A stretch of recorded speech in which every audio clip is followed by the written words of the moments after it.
being able to come back on the X Factor was a big deal for me, a big moment, because that was obviously the point where my solo career really kicked off, was from that show, and I don't feel like I left it so much on a high. So to be able to come back after all the rubbish that I'd gone through that year, and for them to sort of welcome me back with open arms, it felt like the perfect place, because it was just after the case, to kind of celebrate the comeback and just feel like, yay, I'm back. So yeah, it meant a lot.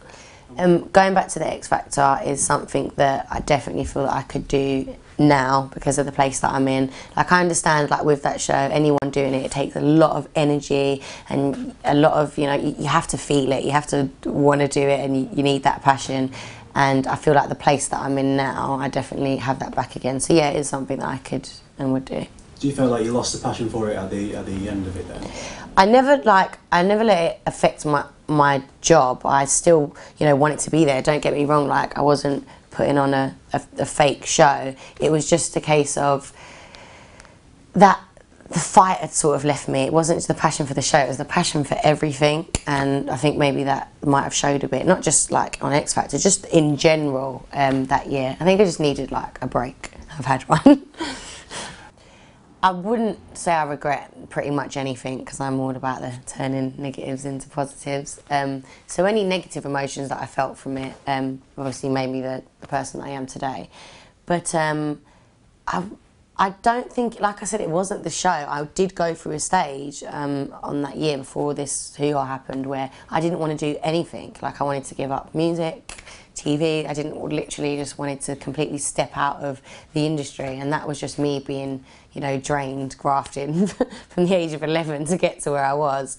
And people had only seen me appear on the scene, you know, then some people that didn't know about N-Dubs before or whatever, didn't know how long I'd been going for. So I literally was just at the point where I was like, and all of a sudden I was being judged by everyone, like you say, all this scrutiny, and I was like, oh, just leave me alone. So I had one of those moments. But yeah, sometimes you just need a break, a few life lessons, and yeah, now I'm in a much better place. But you need to definitely be in a good place to be able to handle like that amount of scrutiny that comes with the show.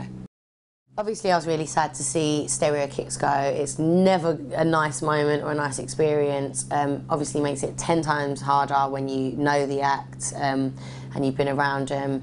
It's just one of those things, but I feel like years down the line with X Factor, the show has changed a lot in the sense of you don't have to win the show to go on to do, you know, amazing and big things.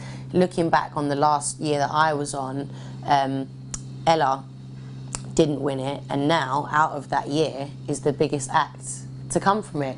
So that kind of speaks volumes.